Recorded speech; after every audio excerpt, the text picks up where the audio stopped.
How to uninstall Zoomerang. In this video, I'm going to show you how you can easily do this. First of all, navigate to the place where the app is located. Now simply tap and hold on to it.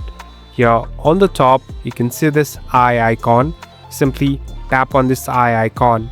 So basically we're in this app info. In other mobile devices, you can directly go to settings and open app info. Here on the bottom, you can find this uninstall button. Simply tap on uninstall. Now before doing so, make sure you have your user ID and password saved, because if you want to reinstall it, you might need it. At last, hit on OK. Now it will take some time, and as you can see, the app is completely gone. You're all set to go now. Thank you for watching this video. I hope this video will help you